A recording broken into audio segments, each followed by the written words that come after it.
ఇక్కడున్న ఈ ఆంధ్రప్రదేశ్లోని డ్రైవర్స్ మీరందరూ? అవును సార్. సో అది ఉమ్మడి రాజధాని అని చెప్పి మీరు అటు వెళ్ళిపోయారు, హైదరాబాద్కి వెళ్ళిపోయారు. ఇది మన ఉమ్మడి రాజధాని అని చెప్పి. అవును సార్. సో మీరు ఎక్కడ మీ బేసిక్ ఈ సవారీ అంతా ఎక్కడ చేస్తారు? Hyderabad local sir. మొత్తం ఎంతమంది ఉన్నారు మీరు? మన మోటార్ ఫీల్డ్కి ఒక 2000 మంది ఉంటాం సార్. తెలంగాణ ప్రభుత్వానికి కూడా నా విన్నపం, దాదాపు 2000 మంది ఆంధ్ర డ్రైవర్స్ ఉమ్మడి రాజధాని పరిధిలో ఆల్ ఇండియా పర్మిట్ తీసుకొని, తెలంగాణ టెంపరీ పర్మిట్ తీసుకొని ట్యాక్సీలు నడుపుతూ ఉన్నారు. దాదాపు ₹1,00,000 ఈ లోన్ తీసుకొని పోస్ట్ మన ఉమ్మడి రాజధాని టైం అయిపోయింది అని చెప్పి అక్కడ స్థానికంగా ఉన్న వేలాది ఆంధ్ర డ్రైవర్లని ఇబ్బంది పెడుతున్నారు.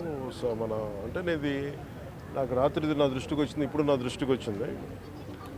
నా అపీల్ టు తెలంగాణ గవర్నమెంట్కి, అలాగే తెలంగాణ డ్రైవర్స్ సోదరులకు కూడా నా విన్నపం, ఆంధ్ర డ్రైవర్ ప్రతినిధులు కూడా మీ పొట్ట కొట్టాలని కానీ, తెలంగాణ డ్రైవర్ సోదరులు పొట్టలు కొట్టాలని కానీ, వారి కుటుంబాల తాలూకు ఆ సంపాదనని దెబ్బ కొట్టాలని కూడా ఎవరికి ఉద్దేశం లేదు.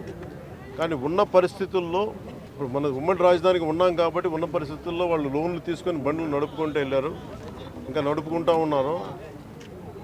నడుపుకుంటా ఉంటే ఈ పరిస్థితుల్లో మనకి గొడవలు దేనికి? నా అప్పీల్ టు తెలంగాణ డ్రైవర్ సోదరులకు కూడా నా అప్పీల్ ఏంటంటే, తెలంగాణ సంక్షేమం కోసం, తెలంగాణ బాగు కోసం కోరుకునే వ్యక్తుల్లో నేను చాలా బలమైన వ్యక్తిని.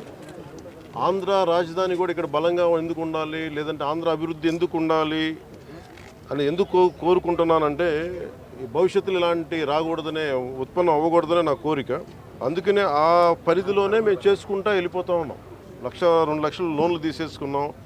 మాకు కనీసం కొంత సమయం కావాలి లోన్ తీర్చడానికి. ఇక్కడ నిజంగా నేను మాటిస్తున్నాను తెలంగాణ డ్రైవర్ సోదరులందరికీ, ఒకసారి ఇక్కడ రాజధాని పనులు మొదలవగానే అందరికీ కూడా ఇక్కడే పనులు ఎక్కువ ఉంటాయి. మీ అందరికీ కూడా మనస్ఫూర్తిగా, ఎందుకంటే మనందరం కార్మిక సోదరులందరూ బాగుండాలి, వారి కుటుంబాలు బాగుండాలి, మీ కుటుంబాలు బాగుండాలని కోరుకునేవాడిని.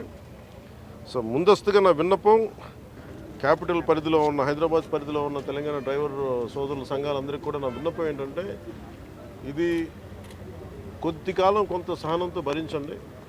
మీరు వేరు, మేము వేరు కదా, మనందరం ఒకటే కాదు. ఈ పరిధిలో నేను అర్థం చేసుకోగలను, కొంచెం మాకు సమయం ఇవ్వండి. పాపం డ్రైవర్ సోదరులకి, ఆంధ్ర డ్రైవర్ సోదరులకి కొంచెం సమయం ఇవ్వండి. సమయం అని కోరుకుంటాను ముందస్తుగా. అలాగే తెలంగాణ ప్రభుత్వ సహకారాన్ని కూడా, తెలంగాణ రోడ్ ట్రాన్స్పోర్ట్ డిపార్ట్మెంట్ కూడా నేను కోరుకుంటా ఉన్నాను. దయచేసి మీ పరిధిలో, మీ దృష్టిలో పెడుతున్నాను. అలాగే నా తరపు నుంచి కూడా నేను కన్సర్న్ మినిస్ట్రీ కూడా నేను లెటర్ రాస్తాను. Thank you.